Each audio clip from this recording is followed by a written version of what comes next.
Hey, what's up, everybody? I'm Nick DiMartino. That's Anthony Balester. That's Will Charlton. This is another episode of Forever Power 5 on the Empty the Bench Network. You can follow us across social media at FP5 on Twitter and Instagram. You can also find us Forever Power 5 on Facebook and at Forever Power 5 on TikTok. Just at Forever Power 5. You can follow me on Twitter at Nick DiMart. You can follow Anthony at Balester555. You can follow Zan at Zambando99. And you can follow Will on Twitter at Will Charlton H13. I got that correct? Yeah. Okay. And you could also follow him on Instagram at Will Charlton TV. Much easier. This you can follow all Empty the Bench shows on YouTube. You can watch all Empty the Bench shows on YouTube.com/ETB Network. You can listen to all Empty the Bench show podcasts on ETBpodcast.com. You can listen to this show, Forever Power 5, wherever you get your podcasts. And, of course, this show, Forever Power 5 on the Empty the Bench Network, is presented by Playback. Watching sports is more fun with others, but we spend too much of our time watching alone. Playback is a virtual space where communities can stream live sports together with everyone perfectly synced up. Creators can hop on stage, deliver their own play-by-play analysis and commentary, and invite viewers up for Q&A. Playback makes watching sports fully interactive and a social experience. From playing fantasy sports, repping your favorite players and teams, and watching with the commentators and communities you care about. Win or lose, sports are best enjoyed together. Join our community by going to playback.tv/ETB Network to find out more, including our live stream schedule. All right. So, I think there is kind of a big story in the SEC. Sort of.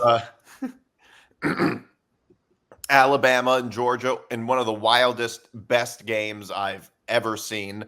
It was I don't know how to say it because it's like, I think part of what made this game so great is because at halftime we expected it to be so bad. It just like sort of blew everybody's minds. People were like, oh yeah, it's 30-7 at halftime. There was another game on at the same time, actually. I forget which one it was. Illinois, Penn State. You know how? Sorry? Illinois, Penn State. I don't know if it was that. I don't think it was that game. It was another game. I think it was one of the later games. Mm-hmm. And I was watching it, and they were doing like the little cut in, and they were like, the announcer said something like, "Well, don't count on Georgia coming back" or something like that. It was like it's 30-7. I think that might have jinxed it. Actually, it's like it's 30-7 at the half. Look, if any team were to do this, you don't expect comebacks like this at all. But if any team were to do it, it would be Georgia. Of all the top, this is as good of a loss. I don't like to praise teams for losing, but this is as good of a loss as you can get with Georgia. To me, I think that, this can have pretty extreme implications for the whole conference, the whole SEC conference, potentially. Not so much the teams that actually make it necessarily, but more so like the order of things. I think this might be bigger for Alabama in a way than for Georgia. Georgia's schedule is a gauntlet. Like they have, even by SEC standards, like I've said this last week, the scheduling in college football is completely out of control. like the disparities are just crazy when you look at some of this. Georgia, they have to play Ole Miss on the road, Alabama on the road, Texas on the road, and Tennessee at home. Yeah, that's like a third of their schedule that most teams throughout the country would play maybe once. That's like quadruple how tough teams, at least outside the SEC, would get. I think that when I watch this game, I think this Alabama win was just very much a product of Alabama being the home team. I think, like, I am not, even though Alabama won, I'm not really convinced that if these two teams play again at a neutral site in the SEC championship game or in the playoffs, I think Georgia actually wins. Georgia's surge of a comeback was pretty amazing, and Georgia has to think they just want to get another chance. And the way Alabama got out was killing them by more than 3 touchdowns by the half. I think just was very much a product in a way of them being the home team. I feel like there's no way it would be the other way around. Another thing I would say is Georgia, they lack the playmakers they used to have. They haven't fully recovered just on offensively from losing Lad McConkey and Brock Bowers. So I think Georgia is just not quite the same team. They have the same DNA in a sense, but they're not quite the same team that they were last year. Yeah, I think like you said, Nick, the losses that they had at the receiver position in Bowers and Lab McConkey definitely hurt. Carson Beck does not look like the same confident quarterback as he once did. There's been a lot of moments this year where he has looked poor. Even there was moments against Clemson they didn't look good, and it just seems like there's moments where he looks off, and a lot that it has to do with he doesn't have the same weapons and receiving core as he did last year. And when it goes to show while Carson Beck is a good quarterback, he is a product of the system. And we also got to give praise to Jalen Melrose. Now I know he wasn't great in the second half as he was in the first half, but you can definitely see the development and improvement he's made each and every year. And now that he's with Kalen DeBoer, an offensive-minded coach, I think he's flourishing. When the guy's on, he's almost impossible to stop. He's lightning fast. He's a big guy. He's a big body to bring down. He's got a cannon of an arm. And with those fast receivers that Alabama has, when they're clicking, Alabama, was right up there with Texas and the best teams. But I agree, Nick. I think if them and Georgia do play again, I think Georgia will be highly motivated. We've seen once in a while when a team, loses to the same team in the first matchup, when they get that second rematch, it's usually the team that loses that wins that second matchup. So as an Alabama fan, I'd be scared to see Georgia again because they're going to be very motivated to come back. But one thing I want to say is Ryan Williams. The guy is just, doing things that we've never seen before. It's one thing to be 17 years old and to reclassify and go to the University of Alabama. But then it's another thing to be 17 years old and maybe be in the conversation for one of the best receivers in the country. It's absolutely believable. And the plays he made, particularly that 75-yard touchdown, for him to be able to have the hand-eye coordination, for him to be able to have the speed and the athleticism to pull that off, I can't wait to see what he's going to do. And it's definitely a great week to be an Alabama fan, and it's great to be number one right now. Yeah. The AP poll obviously loved that win. And objectively, Alabama has the best resume. I don't think Alabama's the best team in college football, but they do have the best resume. Beating Georgia is as good of a resume as you can get. Yep. Go ahead, Will. Yeah, no, I was just when I was watching this game in the first half, I was thinking when Alabama went up by 4 scores or whatever it was, is Bama elite or is Georgia not nearly as good as advertised? And does that win against Clemson just not look that good anymore? Now, obviously, we can get to Clemson in a little bit, but Georgia, I think we learned a lot about both teams in this game. Georgia's ability to come back showed us that, they are still Georgia. They are most definitely Georgia. When they took the lead on, I can't remember who, was it Dylan Bell who caught the long touchdown? It was Dylan Bell. Right. So, yeah, it was Dylan Bell. And when Georgia came back, I was just watching this game. My jaw was just to the floor. I couldn't believe what I was seeing. We might have already seen the game of the year, and it was only week 5 of the college football season. We might have already seen the game of the year. You never know. We might get something better. We might, and I'm sure considering that Georgia plays Texas still, and I'm that's one we already talked about, and there's still many, many more great matchups to come. Obviously, Oregon, Ohio State's in there. That could be a potential game of the year candidate as well, and maybe even Penn State, USC. But there are some of these games that this one right here, it's going to be hard to top. This was as a college football fan, I could not believe what I was watching. And I think that both these two teams, I think we pretty much learned that these are 2 of the top 5 teams in the country for sure. So we can safely say that. Probably top 4 even. Only one of them is going to get a bye, though, in the college football playoff. Unless Texas steals it from them, which is also possible. But no, we learned that Alabama has an ability to close out a game. They didn't crumble. They didn't crumble when they took back when Georgia got the lead for the first time. And I think we saw that both these teams are going to be a force to be reckoned with the rest of the way. As they usually are. And personally, I don't know. I'm just really excited to see where both these teams go from here because I would not be surprised if we see these two teams again on a neutral field sometime this season. I mean, we very likely will. We Yeah. could see them both. I mean, both are probably playoff teams. Oh, yeah. So there's a good chance they could meet in the playoffs at some point. But I mean, I will say, I think both are likely playoff teams. For Georgia, I mean, what this does for Alabama is Alabama can it gives them a chance. I mean, it's an 11-1 Alabama team with a win over Georgia. So even if Georgia and Alabama end up both being 11-1 potentially, they have the same record. Alabama has the tiebreaker over them. So they can easily, go to the SEC. It makes it easier for them to go to the SEC championship game and potentially win the conference, which gives them a first round bye in the playoffs. So that's a pretty big thing. For Georgia, it really puts them much more behind the 8 ball because of the 4 really tough games that they have to play. Now they're 0-1. Right. And that's obviously going to have massive implications for them because, like I said, a 10-2 Georgia team is a playoff team. 100%. But this means that they have much less margin for error. And even a 10-2 Georgia team, well, they're not winning the SEC, that 10-2 Georgia team, most likely. So that's going to be championship. So that makes the playoffs significantly harder for them. And I think Georgia is, if any team is built for that, it's Georgia.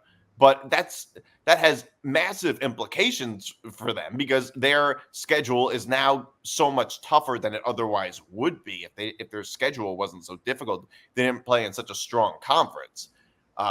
So in that sense, that's just a huge thing to me. I mean, to me, like I said, I think this win was very much a product of Alabama being the home team. I agree. I also like just objectively, that's just what it was. But also, it was also the product of better quarterback play. Jalen Milroe had a much better game than Carson Beck. For sure. In fairness, he's supposed to be better. We all know Jalen Milroe is a better quarterback than Carson Beck. And Carson Beck, I wouldn't necessarily say that, Nick. I mean, if you look at preseason mock drafts, I mean, you had a lot of people out there who had Carson Beck going in the top 10. You did not see Jalen Milroe going that high in mock drafts. So honestly, heading into the year, there was a lot of people expecting a lot of things out of Carson Beck. So you can't say for sure that Milroe was the best quarterback undoubtedly heading into the game. It's easy to say that now, but it wasn't easy to say that heading into the year before the game.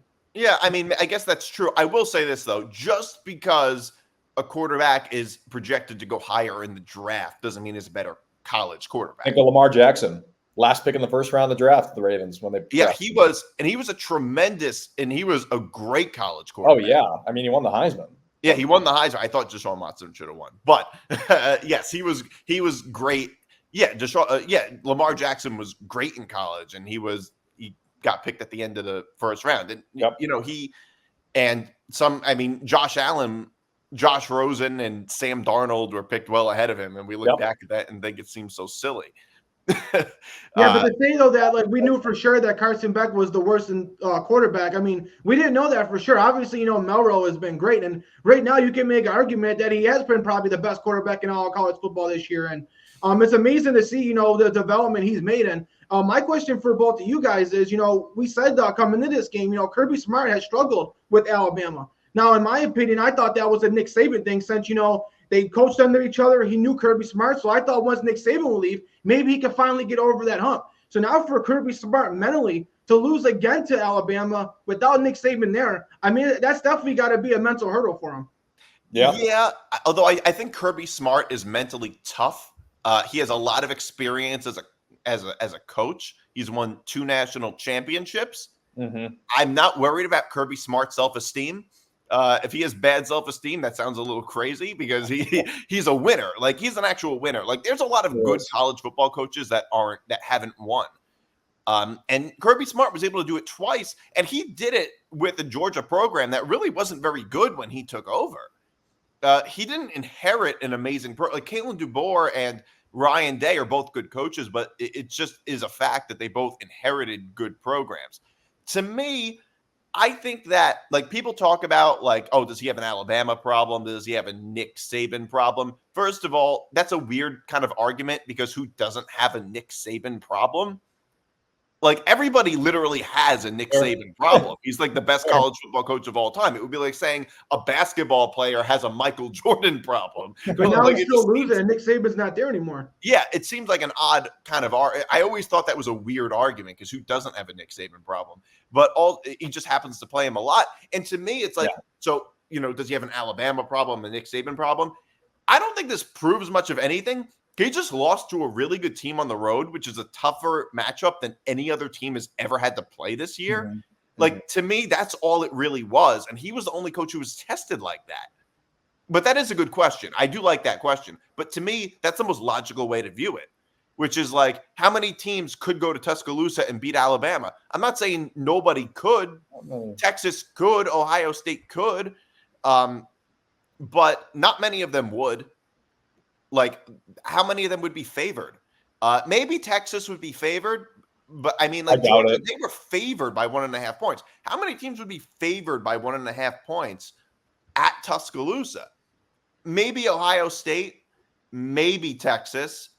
I mean, I don't know. Not Tennessee. Hardly anybody would. So to me, it's like Georgia's probably the only team that would be. Yeah, I think you're probably right. So to me, it's like it doesn't tell me much that he lost on the road to Alabama. It's not like he lost to some, middle of the road SEC team. He lost to Alabama. Mm-hmm. like to me, who's not losing to Alabama on the road? Yeah.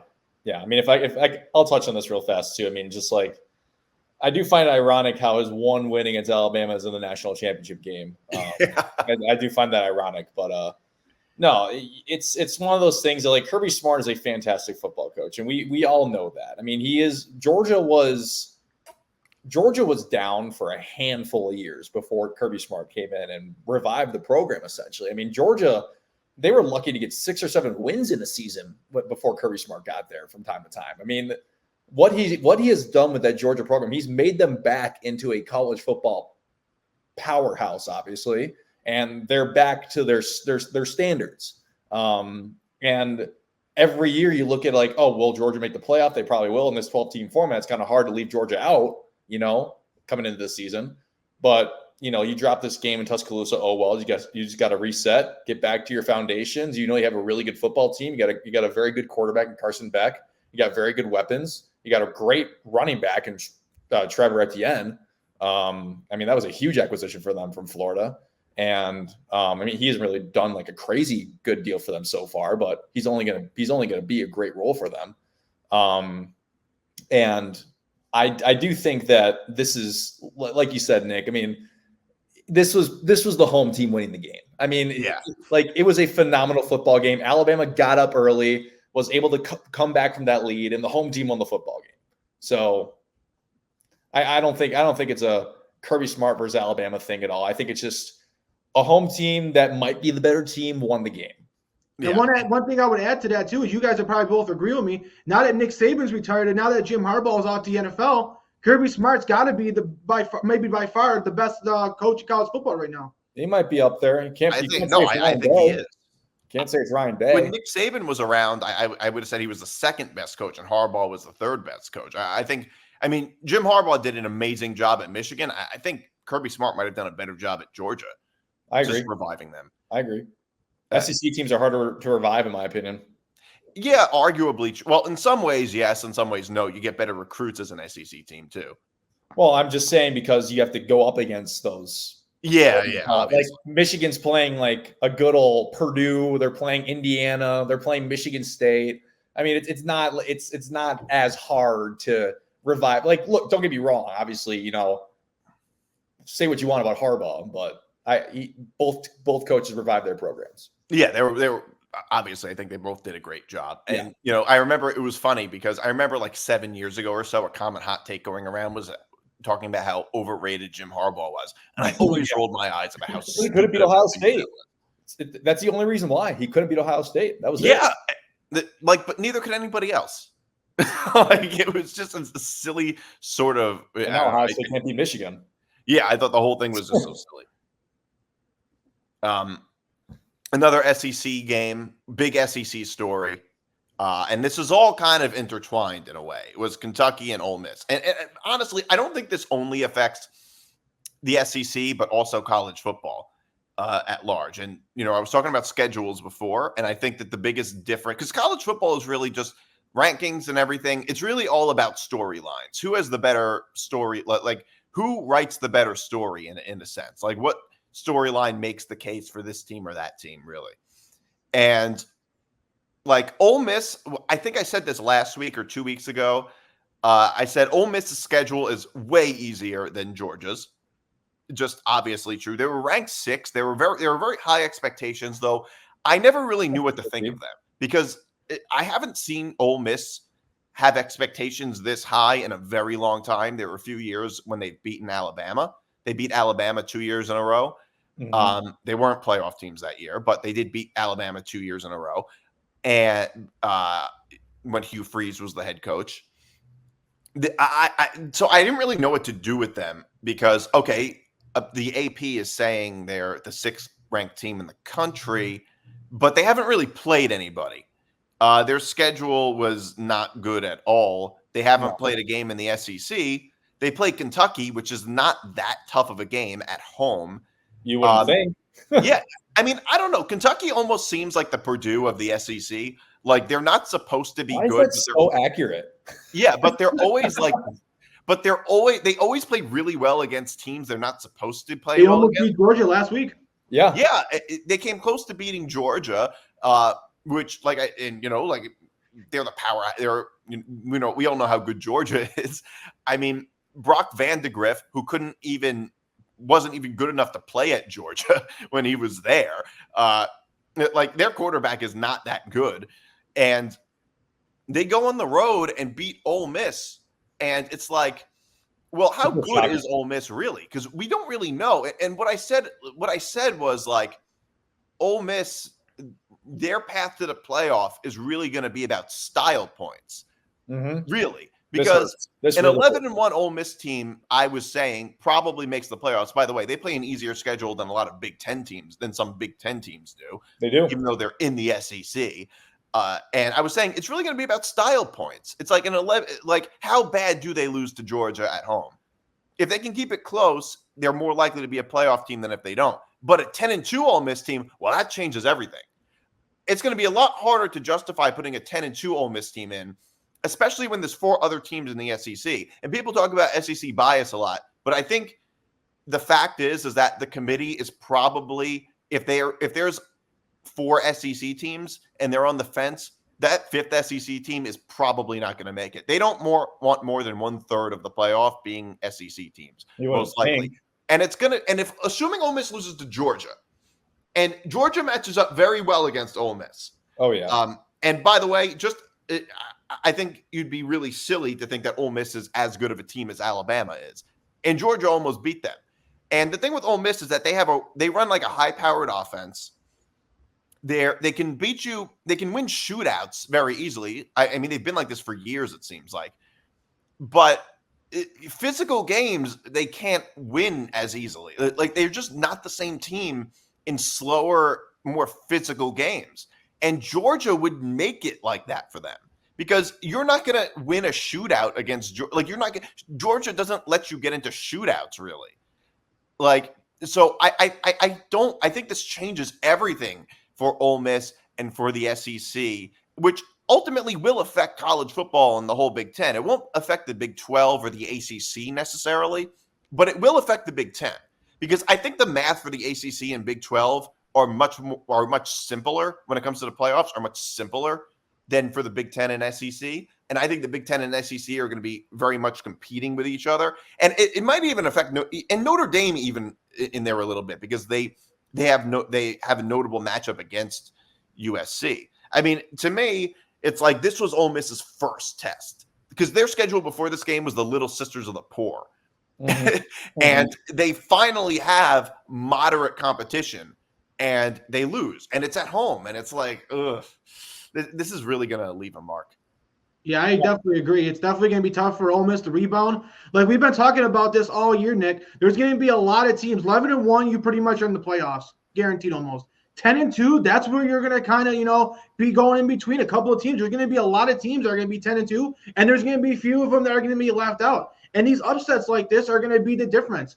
This is definitely a game, because I don't think Kentucky will probably finish with all that great of a record. I like their defense, but Ole Miss's defense didn't look too good. I mean, they made Brock Vandergriff look like a decent quarterback, and he hasn't looked like that all year. They let Dave Key go for a long touchdown. I know he's a speedy receiver. But Kentucky's defense on the other side looked really well against Ole Miss's offense, holding them to only 17 points. Obviously, we know they got talent.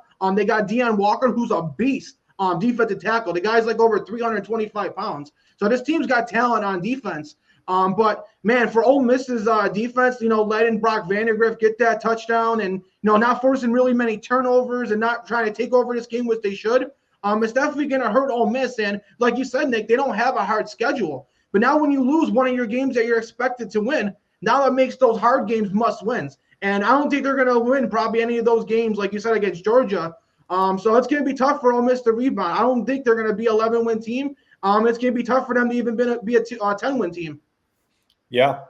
I got to say, a huge shout out to Mark Stoops, by the way. I mean, to get blown out on your own home field against South Carolina, 31-6, you respond next week, you lose by 1 point to Georgia in a game you arguably could have won, honestly. They really could have won that game. If they didn't punt. Right, exactly. If they don't punt, they might win that game. And then you follow it up with a blowout against some lesser opponent. I can't remember off the top of my head who it was, but then you go on the road against a top 10 team who has as dynamic of an offense as anyone has in the country with Jackson Dart, who people viewed coming into this year as for sure a top 10 quarterback, maybe even a top 5 quarterback. You shut him down. Like, way to go, Mark Stoops. I mean, you have put together 3 very good football games after that embarrassment on your own home field to South Carolina. And I think Kentucky is actually setting itself up to – they already have 2 losses, which is going to hurt them in the long run, but they do not have that hard of a schedule. Like, if Kentucky – they really don't. I believe you. I haven't looked at it, to be honest. If Kentucky can find a way to keep stringing together these wins, I mean, Mark Stoops has been there a long time. He's a good football coach. And I think Kentucky has their next game is at home against Vanderbilt after the bye. Like, they go to Florida after that. Those are 2 games you could definitely win. Kentucky could be sitting at 5-2 heading into the last Saturday of October when they host Auburn. And from there, I mean, Kentucky has a path to – I mean, they do play Tennessee and Texas on the road, which are probably going to be losses, but this could very well be an 8-win football team this year. So big handoff to Mark Stoops. I mean, and for Ole Miss, where do they go from here? I mean, that is just – you can't lose that game at home. You can't lose to Kentucky at home. Not with their schedule. No, like I think Ole Miss just ruined its chance at the playoff, and I'm saying that right now. They probably did, unless they beat Georgia. I think Ole Miss just ruined its shot at the playoff because of that loss. But based on the way that I saw them play, I feel like against a team like Kentucky, which is another very physical team, it's another very physical team. It's like, yeah, I think Georgia. This is the way. Not just that Georgia is a better team than Ole Miss. They are, but also just the way they match up. Like, I don't think Ole Miss has much of a shot at beating them. And yeah, a 10-2 Ole Miss team, it would be very hard for the committee to justify putting them in, especially when there's 4 other SEC teams. They don't want to put them in. But I also want to touch on this too. Like, you go on the road to LSU after this loss. I mean, it's like, you're probably not going to win that game.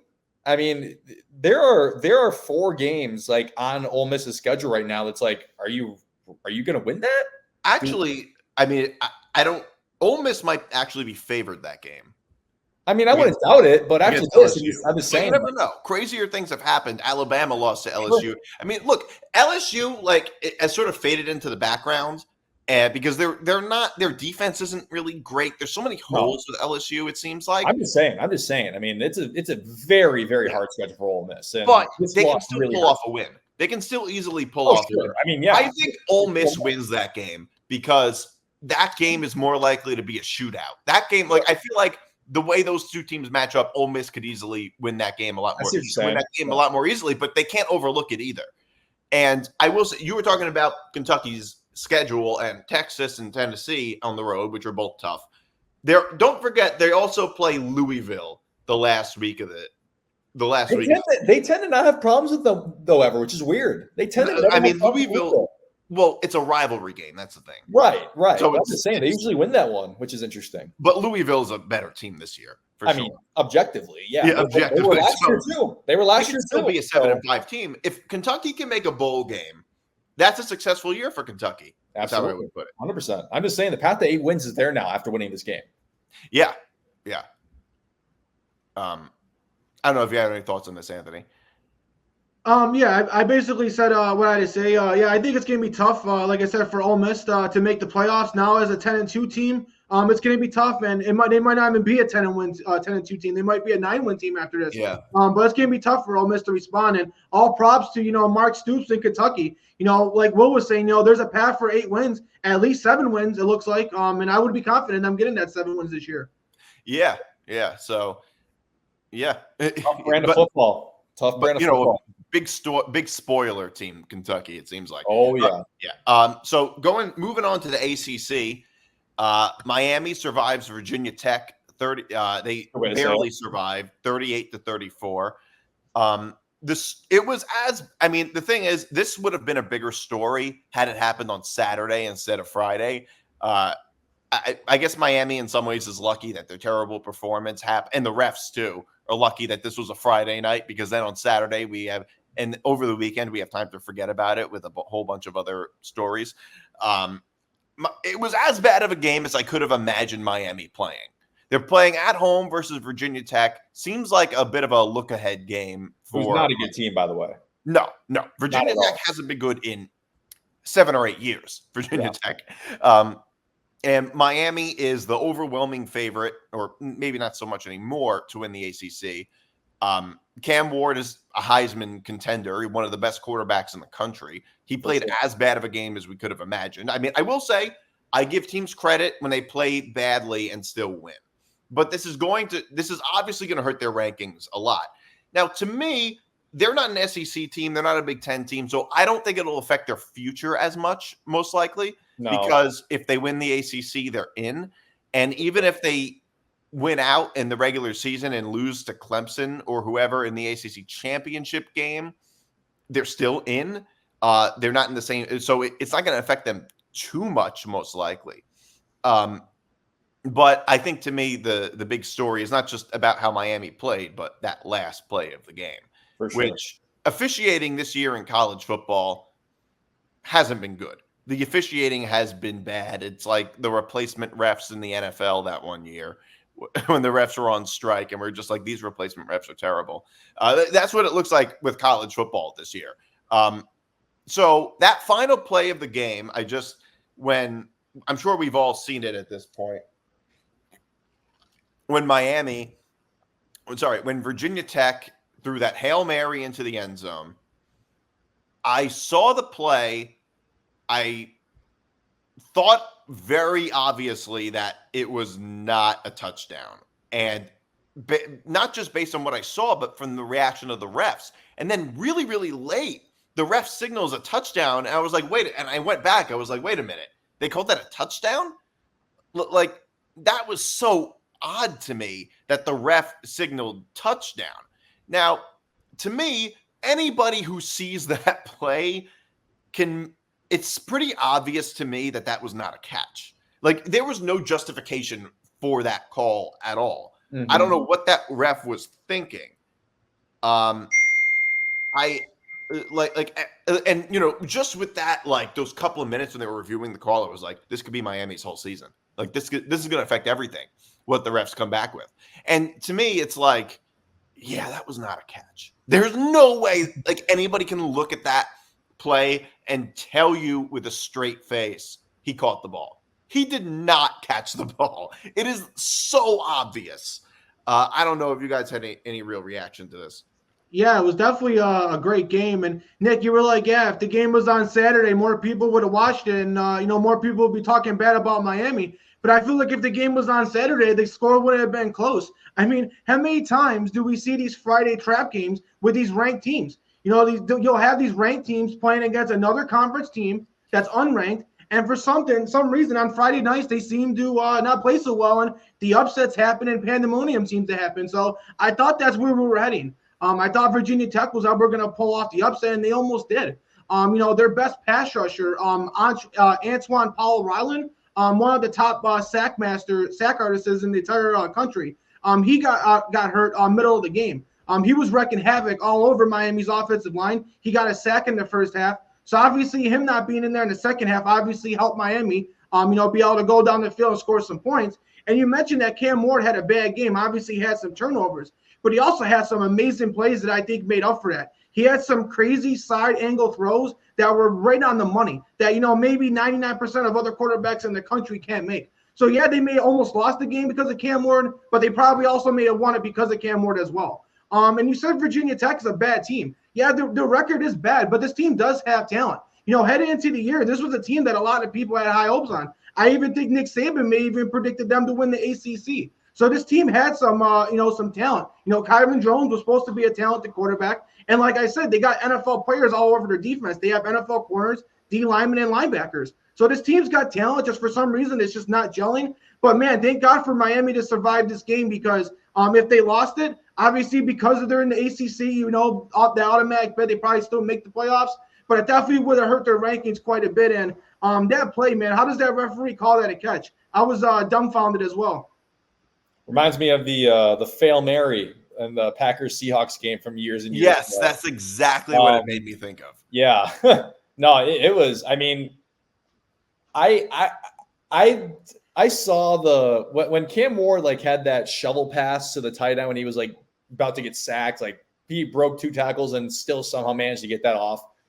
That was pretty damn impressive. I mean, to be able to pull that off, that was pretty damn impressive. And we all know that Cam Ward is a baller. I mean, he was phenomenal at Washington State, and he has already took this Miami team to a 5-0 record. It's impressive. Obviously, I think it says a lot about this Miami team that they actually did win this game because this is a game they should have lost. And even though that it wasn't a catch, we can all safely say that it wasn't a catch. This is a game Miami should not have won. And Virginia Tech, honestly, I think it's their fault they lost this game because they had so many opportunities. They were up. What was the score at one point? 21-10? Is that right? I think so. So.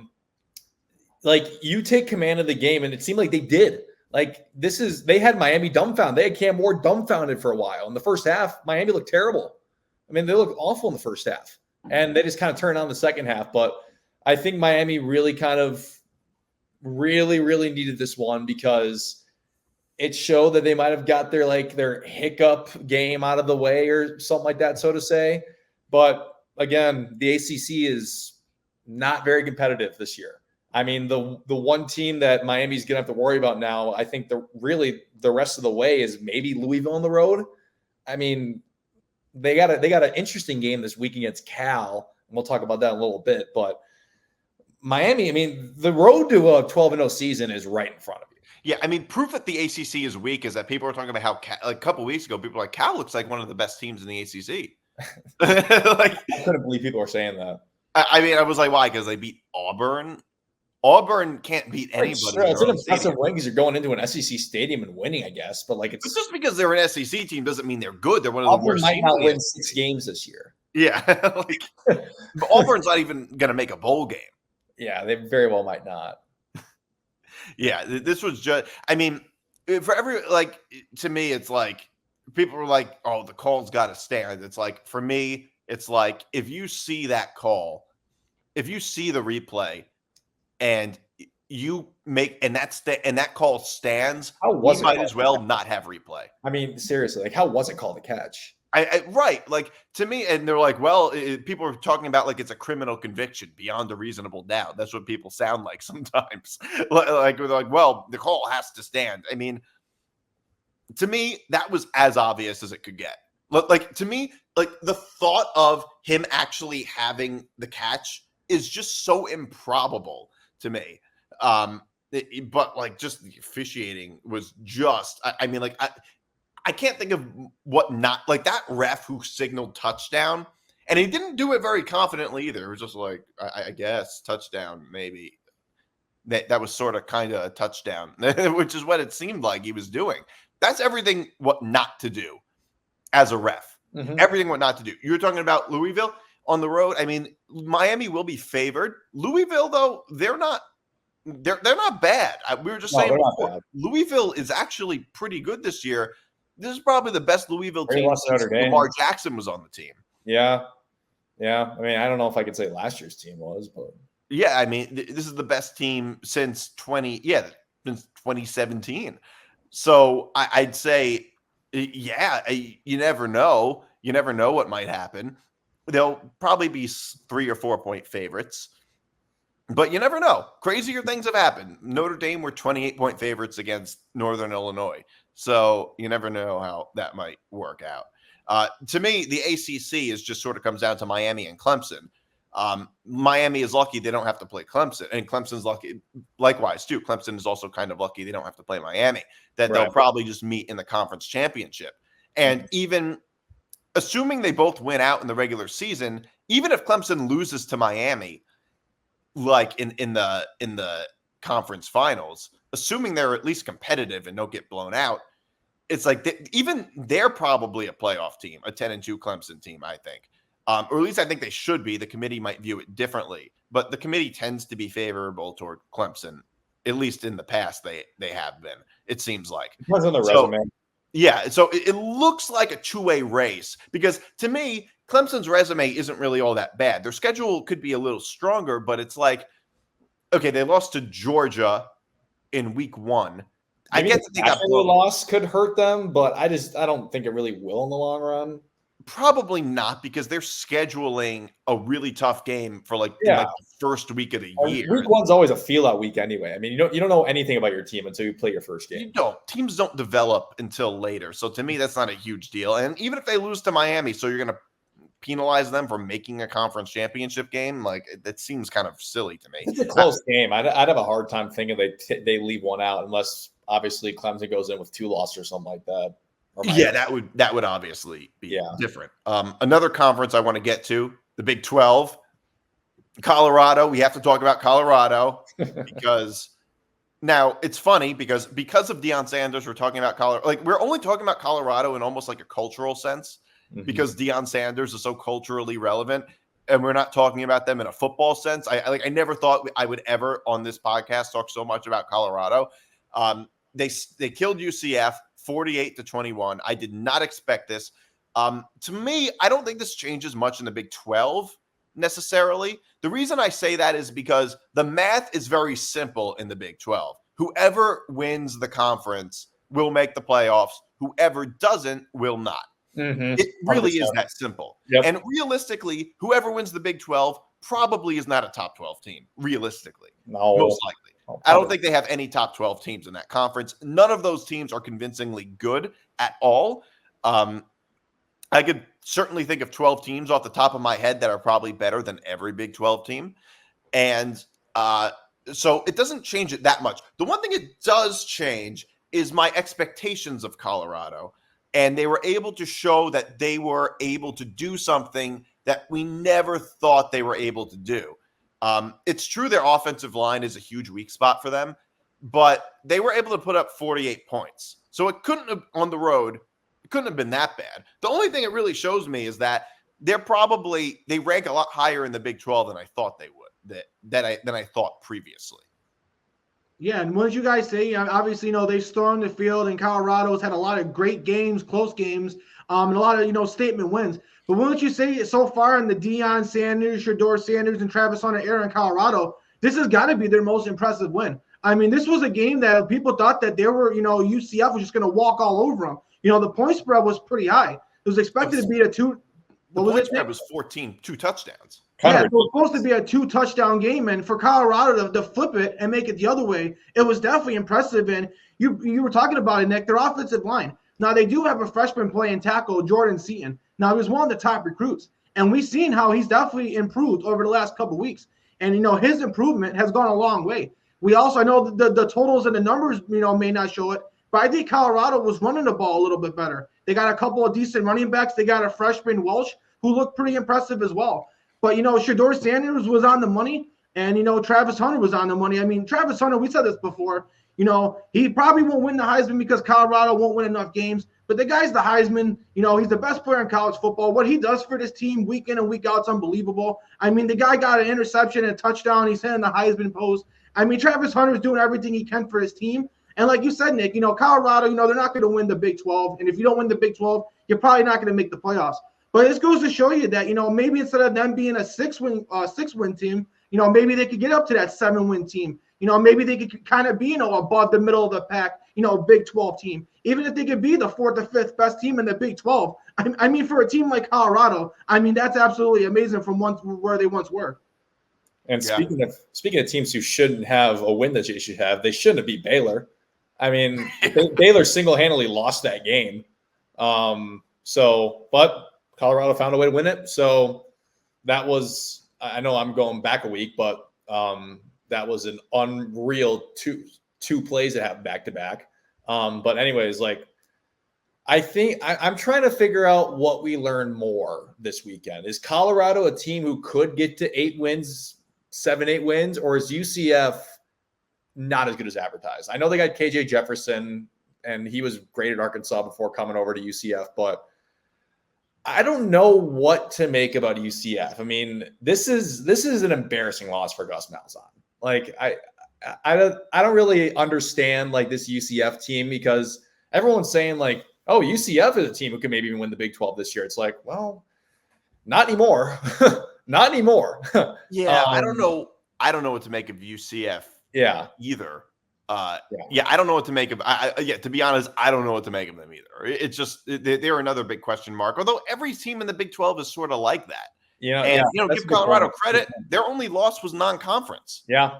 I mean, I know they got pounded by Nebraska, but Nebraska's actually pretty good this year. Nebraska's good. I think I'm willing to say they're good. They're not great. No, they have potential to get great, but they're good right now. Right. They're not bad. 2 years ago, they were a laughing stock. They were like a punchline. They weren't even bad last year. Just couldn't win games. Yeah. They couldn't win close games. But yeah, anyways, we digress. UCF, I think we learned that Colorado. Well, we knew Colorado had the talent. I mean, we all know very well that Colorado has the talent. They just weren't a good conjoined team. They couldn't play together, and they couldn't put together winning performances. In fact, they got blown out in a lot of games.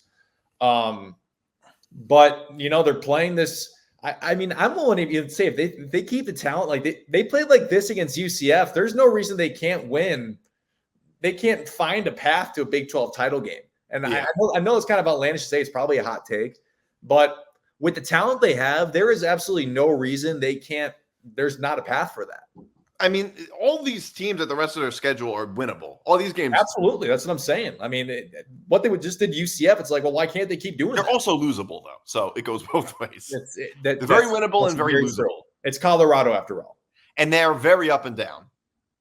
They're very up and down, although they're on a pretty big 2-week high right now, it seems like. Yeah. All right. So I want to move on to the Big Ten a little bit. 2 big games. Penn State beating Illinois 21-7. And of course, USC with a big comeback win. Penn State's, I said this about, I'm not the only one to say it. It's just sort of a very obvious point that Penn State, very few teams have benefited from a 12-team playoff quite as much as Penn State has. Because they were never a top 4 team at any point, but they were a top 12 team at least most of the time. Year in, year out. Yeah, I would say most. I don't remember exactly, but very often a top 12 team. Mm-hmm. But Penn State's status within the Big Ten hasn't really changed. It was just sort of for the past maybe 7 or 8 years, they were 8 years, I would say. They were a really good Big Ten team, but always played second fiddle to Ohio State and Michigan. Now I'd say it's the same thing, except they're playing second fiddle to Ohio State and Oregon and maybe USC, possibly. But they're in the second tier is how I would put it. Penn State established themselves pretty well, beating Illinois. There were a lot of special teams flubs on both sides, actually. There were 2 missed field goals by Penn State, and they also went for it on 4th down. And if not for that previous missed field goal, they probably would have kicked the field goal. This game could have very easily, like Penn State could have won by a lot more. The game was close in the first half, but the second half, Penn State kind of dominated. Illinois could have also won. Yeah. So Penn State looked. I said they kind of. I guess I would say they did what they were supposed to do. Mm-hmm. Yeah, and as a Illinois alum, I saw this game as. I mean, by the way, 4-1 to the bye week. I will take it. If you told me going into the season that we were 4-1 going into our first bye week, I would have said, "What?" I would not have believed you. This team has already accomplished so much, so I'm very proud of my boys. But I saw this as our first loss for sure, and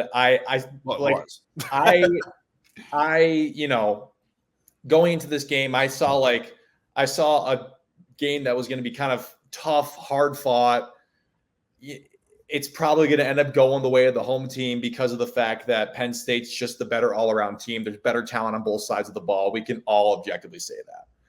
But Illinois had its chances to win the game. You're at the 2-yard line in the first half. You get backed up because of a snap that goes over Altmaier's head. Then next play, Altmaier keeps the zone read that was supposed to be a jet sweep. I don't know what Barry Lunny called there. By the way, Barry Lunny's play calling really hurt the Illini in this one. And then all of a sudden, it's pretty sure it's an incomplete pass on the next 3rd down, but it turned into a missed 40-something yard field goal, and Illinois doesn't get any points in a tie 7-7 ball game where they probably would have been up at halftime 14-7 had they actually gotten the end zone. It's a complete different ball game. Illinois has all momentum going into the second half, and from there, it's like, well, why can't you win this at this point? But I think we also learned that James Franklin still can't coach big games because the way that, I know there were 2 missed field goals. That's not his fault, but I don't think going for it on that 4th down was a good idea there. I think you have to bring the field goal unit back out because that is a much more manageable field goal than the 2 that the kicker missed. I'm pretty sure they were both over 45-yard field goals. The first one was 40 yards. The second one, I don't remember. It was longer. It was longer. It maybe was a little longer. Yeah. But that 4th and goal would have been easier than 40. I could be wrong. I think that would have been easier than 40 yards. Yeah. Yeah, it would have been. It would have been. It was a 4th and 3. So, I understand the gist of going for it. Illinois might have done the same. But with 14-7, you're trying to keep the foot on the gas pedal. You want to go up by 2 scores. I don't think that was a good idea. And, I also was really oddly confused why they didn't let Aller pass on any 3rd downs. Aller did not pass on any 3rd downs at all in that game, which I found really odd. Do they not trust Aller? I mean, he's got a great arm. He's a very efficient passer. He doesn't make mistakes. I think they got to figure out what to do with Aller because I know Illinois can't stop the run, and that was very obvious because both Allen and Singleton had monster days. And I don't know. I'm not really too sure why they didn't let Aller throw the ball, but Penn State just proved they were the better football team, the more talented football team. And I said 33-24 Penn State would win this game going into it. I thought Illinois was going to cover for sure, and they did. But yeah, we found out that Penn State is a top 10 team. Illinois is still a good team. Illinois is a good team, but you're just not a great team. Exactly. But maybe you're closer to great than you are good because you have 2 very good wins on your resume already. Yeah. Well, I think this showed obviously both these teams obviously defensively are stout. Illinois got a great defense. I love Xavier Scott. I think maybe that's why Drew Aller probably wasn't throwing the ball. Throwing the ball against the Illinois defense, that's scary. And in a game like this, all it takes is 1 or 2 turnovers, and we've seen it go the opposite way. The interception by Luke Altmaier was the difference in the game. The game was really, really close up into that point. They were having a good drive, and he turned the ball over. I think I may have jinxed Luke Altmaier because coming into the game, I was bragging about how great he was playing up until this point. I was saying he was looking like one of the better quarterbacks in the entire Big Ten. Obviously, he regressed a little bit. I still think he's a good quarterback. he's still a better quarterback than he was a season ago. Absolutely. But it definitely goes to show you that there's levels to this. And, Illinois' offense is probably going to hold them back a little bit from where this team could actually go. But Illinois is a good team. They're definitely a top 25 team. And I still think they're going to be an 8 or 9 win team. But Penn State's going to be one of these teams that are going to be at that 10, 11 win team like we spoke about. And they're going to be competing to get one of those last playoff spots. And they play Ohio State at home. That's a big one. USC's on the road, so that's going to be tough. That's going to be very tough. That's going to be a really big game in the Big Ten. But Ohio State at home for them, and they avoid Michigan.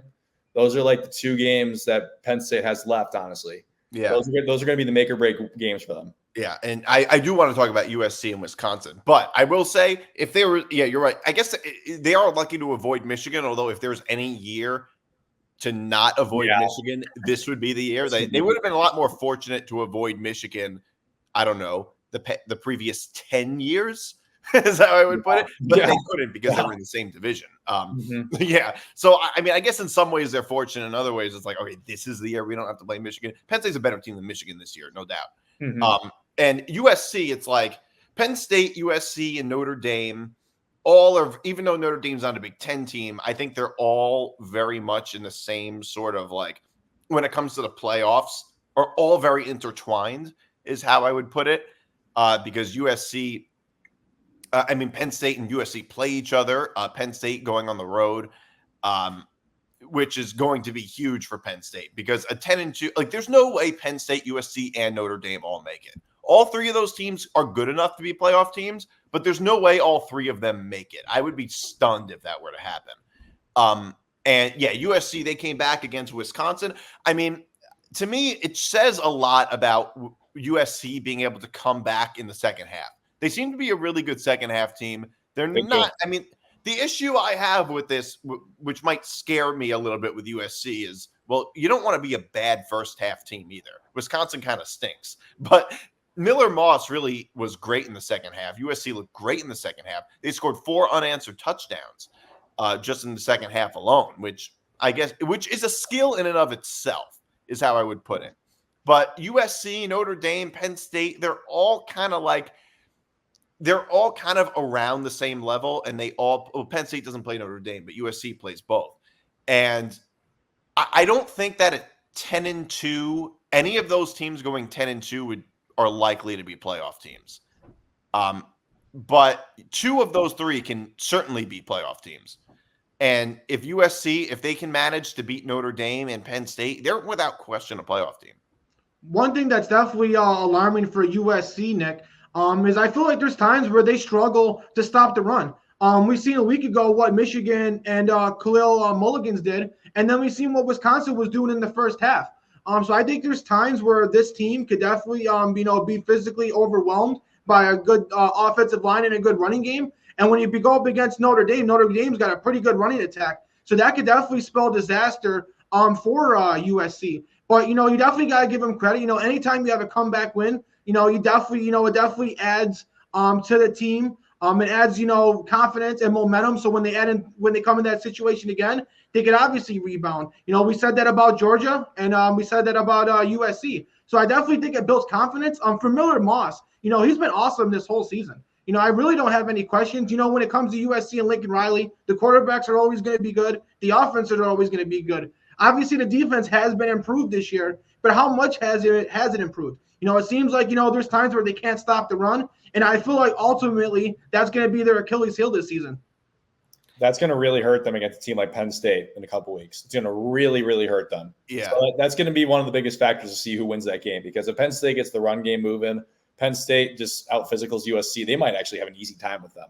And USC is a very good football team. They've proven that at this point. I mean, to come back against Wisconsin the fashion they did, like Nick, like you said, Wisconsin's they're on their backup quarterback. Yeah, I guess apparently like Braden Locke and Tyler Van Dyke were in a tight race in training camp, but Braden Locke's not good. Yeah. I mean, Wisconsin's not good. So I was actually shocked in the first half. It's like, what is going on here? Why is Wisconsin up 21-10? Well, this doesn't make any sense. Yeah. But it's because Ches Malusi was running the ball well. I mean, Wisconsin was playing Wisconsin football, and it was going to their advantage. I guess there must have just been like a flip that switch or something like that at halftime that USC was like, okay, guys, we're playing Wisconsin. Yeah. But Yeah. USC, like, this is a win they needed. They proved that they're going to be fine for now. But like you're saying, Anthony, that lack of an identity and a run defense kind of deal, like that's gonna be tested big time against K-Trent Allen and Nicholas Singleton when Penn State comes to town in a couple weeks. So that's gonna be the big one to keep an eye on. But as of right now, like that USC Penn State matchup is looking like it could be it's going to be a potential matchup to see which of those two teams is going to put themselves a step further to try and get to the Indianapolis game later in the season. Yeah, for sure. I want to get into picks a little bit fast, just quickly. So we have 6 games here. Missouri at Texas A&M. Texas A&M is giving Texas A&M -2. I like A&M because I think Missouri is just very overrated. They haven't. I mean, they're undefeated, but they haven't looked good in one game. Like they're 4-0, but they're like the worst 4-0 team I've ever seen. And Texas A&M, they're kind of on and off. Like a game, like they can't compete with like the best teams in the SEC, no doubt. But they can compete with average teams pretty well, and they're playing at home, and they're only giving 2. So it's essentially just a pick 'em. And I don't know if I can pick Missouri on the road against any ranked team right now. Yeah, I don't trust Missouri at all. They barely got past Boston College and then barely got past Vanderbilt. This is a team that's got talent, but for some reason, defensively, they seem to struggle in the first half. And Texas A&M, they got players. Their redshirt freshman quarterback Marcel Reed has been playing pretty good. In the absence of Connor Wegman, I feel like he honestly might be their better option. Nick Sorsen, the edge rusher for Texas A&M, he could take over a game. Obviously Missouri with Brady Cook and Luther Burden, you got to respect them offensively. But being at home, Texas A&M, I'm going to go with them as well. Yeah, I'm rolling with the Aggies too in this one. I don't trust Missouri at this point. I really don't. I mean, for some reason, I feel like Missouri digressed from last year. I don't really know why. I feel like they were a more complete whole team last year, and I just don't really understand what the issue is. Like what's kind of been holding them back so far this season. But I don't trust them going into a ranked environment. One of the hardest environments to play in college football, even for the home team, I guess. Texas A&M isn't really good at home against ranked opponents, but. We've learned a lot about Texas A&M in the last few weeks, how they went to Gainesville and killed Florida. They've picked up a few nice wins lately. I think this is going to be a game that A&M wins by probably like 7 to 10 points. All right. So Iowa at Ohio State. Ohio State's giving 20.5. And I'd say this is going to be the toughest game Ohio State's played so far. Their schedule has been very weak so far. I like Ohio State -20.5. I'm a little uneasy about it because Iowa plays very good defense. Thing is, Ohio State's offense is just stacked. And I think that through time, Ohio State will be able to just cover the spread just with with enough possessions. So I think Ohio State is motivated because they have a lot to prove. So I'm taking Ohio State -3. I'll swallow the 3 touchdowns. Yeah, obviously, I'm no dummy. I'm going to pick Ohio State to win, but I don't think they're going to cover the points. I really like Iowa's defense. Jamari Harris is one of the best cornerbacks in all of college football. And Iowa, already having 1 loss, they're going to be very motivated not to have 2 losses. And like you said, defensively, they're a really good team. And I just feel like they're too good defensively. Ohio State hasn't really been tested yet. I do like Will Howard, but he hasn't really been tested against a really good defense. And I feel like that's going to make the game close. So I think Ohio State wins, but I don't think they cover the points. I'm right with you, Anthony. I do not see this being an Ohio State cover, even though it's at home. I think Iowa's just Iowa. I mean, that's the best way to say it. Iowa's a hard-nosed, gritty football team. Like, they're going to come out. They're going to be ready to roll. They're going to – actually, the first half, there might not be much scoring at all in the first half. So I might even look at the first half under and be like, It could be like a solid play. I mean, I know it's gonna be a low number because it's Iowa, but I'm saying like it's gonna be a hard-nosed, gritty football game. Iowa's not gonna score many points, but they're not gonna let up many points. Like I see Ohio State winning this. I see them winning by probably between 13 and 17. Probably more than likely, it's gonna be right around that 2-touchdown mark. But if they do cover, I think they actually do blow them out. But I think it's gonna be a hard-knock, gritty football game. Ohio State gets tested for the first time, and Iowa does cover. All right. Michigan, another Big Ten game. Michigan at Washington -2.5. I don't know how to feel about Washington. They're not the Washington team they were. They're not the team they were last year. I don't know how to feel about them. I don't know how to feel about Michigan either, really. I'm going with Michigan on this. I don't feel good. I don't trust either team very much. I hate it. I kind of like Michigan. I have a sneaky suspicion that Michigan is going to be able to pull this off. Barely. I don't think they're going to look good doing it, like against Minnesota. I like them I could see them not being good in the second half, but I like Michigan to somehow be able to get a couple explosive plays and be able to beat Washington, because Washington is not that good. Yeah, I agree, Nick. I do think Washington will have the advantage at quarterback. I do think Will Rogers is a much better quarterback than Alex Orji. Oh, absolutely. But Washington, for some reason, hasn't been able to get it all together.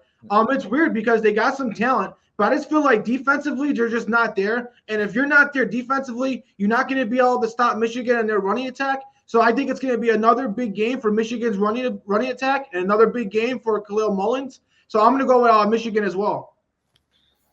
This is an odd game, like you were saying, Nick. I mean, I didn't even know Washington was favored. Washington already has a loss to Washington State, and they just lost last Friday at a tough Rutgers team. This is a weird one. I mean, to see Michigan plus money as a number 1 team at 10 or plus money at as a number 10 ranked team. Geez, hello. This is so interesting. They probably shouldn't be the 10th ranked team. No, they shouldn't be. It's just because they haven't lost yet. They have lost. They lost to Texas, but not in the Big Ten. Right, exactly. This is a bigger game for Washington than it is for Michigan. I will say that because Washington needs a win much more badly than Michigan does.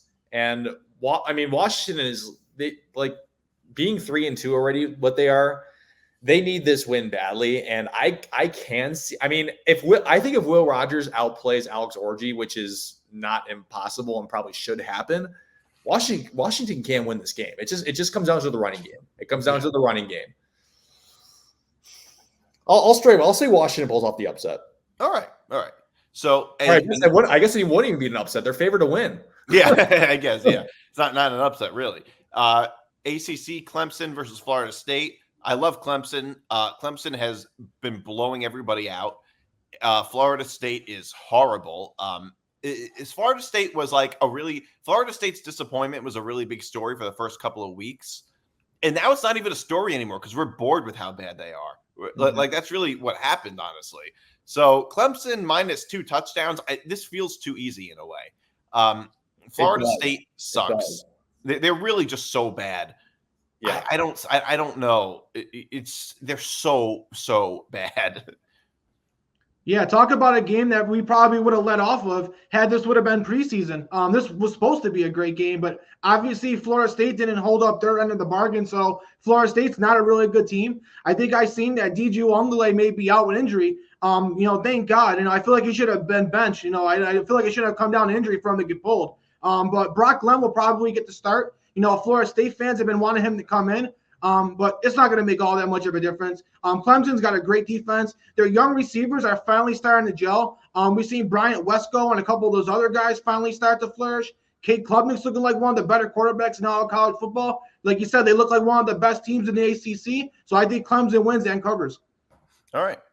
No DJU. Give me Florida State. No, I'm kidding. This feels like a game that could be oddly close. It shouldn't be.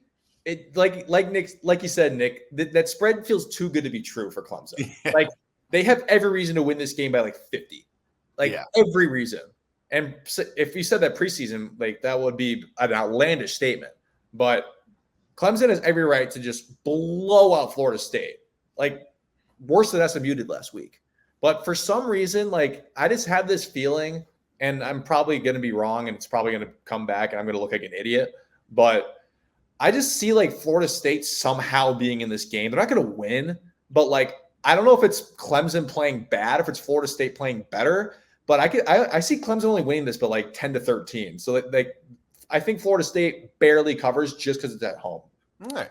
So move on to the to the SEC. Ole Miss at South Carolina. Ole Miss is giving 9. Crap line. I really like South Carolina because South Carolina is a tough, defensive, physical team. And that like we were just talking about, that tends to make Ole Miss struggle. I think Ole Miss wins outright. But I don't think they can make this a 2. I don't think they're going to cover on the road against a team that matches up very well against them. And South Carolina, they're kind of one of the dark horse SEC teams, it seems like, that can maybe compete against good teams. The only issue is their quarterback situation is not very good. But I think South Carolina can give Ole Miss a run for their money. Yeah, I agree, Nick. They just lost. Ole Miss just lost to Kentucky. Kentucky's the team that got blown out by South Carolina. Now, I know Lenore Sellers was fully healthy in that game, and his running ability obviously helps, but South Carolina is obviously built by their defense.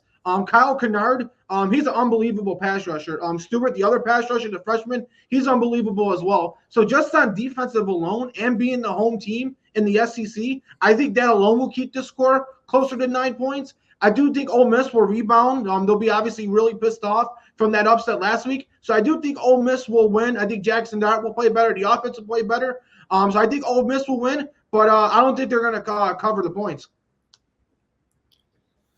That -9 to trap line. Everyone's going to look at last week and think Ole Miss isn't as good as advertised, but for some reason I feel like Ole Miss is just going to come out firing. And even though like they have every reason not to cover that, I'm not a huge fan of South Carolina. Like I know they blew out Kentucky, but they competed well with LSU. We're not sure how good LSU really is, but I think Ole Miss is going to come back out and they're gonna show they're still a good football. Like I don't know if I should call them great. They should be great, but I don't know. I really don't know what to say about last week, but I think Ole Miss comes out with an anger. I think they're very mad about what happened last week, and I think they actually win by like 2 or 3 scores. So I got Ole Miss covering this one. Sense. All right, so quickly, Quoke versus Woke. Miami at Cal. Sorry, I had to. Miami's giving 10 at Cal. It's going to be basically what previously would have been called a Pac-12 after dark game at 10:30 on Saturday night. And I really like Miami because it feels like a bounce back game. Miami is too talented for what happened in Virginia Tech to happen 2 weeks in a row. Also, I just don't think Cal is very good. Like Cal is just not that good. They lost to Florida State for crying out loud. Yeah, I mean, I don't know. I don't buy the whole Cal thing. Yeah, I'm all over Miami on this one. I think they're going to respond. I think they're going to blow out Cal. I do like Noah Williams, the defensive back for Cal. I think he leads all college football interceptions, but obviously Cal, I think they're overrated. They got a decent record, but I think they're going to start having more losses, and that record's not going to look so good in a couple weeks. So I do think Miami responds. One last thing I do want to say, obviously we had Notre Dame. They did defeat Louisville. I do think Notre Dame won that game in the first quarter. Louisville was probably the better team in the second half of that game. We spoke about the Big 12. Obviously, we had Arizona upset in Utah. I think that had a lot to do with Cam Rising not being in. I think if Cam Rising's healthy, I think Utah can be a good team. But without him in there, that's going to hurt Utah. And that was my overall reactions from this week. Yeah, I'm all over Miami in this one. I think it's a bounce. I think it's a bounce back game for Miami. I'm not crazy about Cal. Too much Miami offense. All right. So here's the final segment of the day, unnecessary wagers, where I make a wager that is unnecessary. Hence the name. All right. So here it is. It's a 9-pick parlay. Texas A&M -2.5. We went through that. Ohio State -10.5 in the first half. Clemson -14.5. We went through that too. Tennessee total points. We didn't talk about Tennessee at all today. 34.5 at Arkansas. USC money line. That should be easy. Miami money line. The over 64 in the Texas Tech Arizona game, and Ja'Cory Brooks as an anytime touchdown scorer versus SMU, and Tyler Shuck for 250 plus passing yards. That is my unnecessary wager for this Very week. unnecessary. All right. So we'll see you guys next week. This is Forever Power 5. You can follow us FP5ETB on Twitter, Instagram, Facebook. I'm sorry, Twitter and Instagram, and Forever Power 5 on Facebook, and at Forever Power 5 on TikTok. We'll be back next week, everybody. Thanks for listening.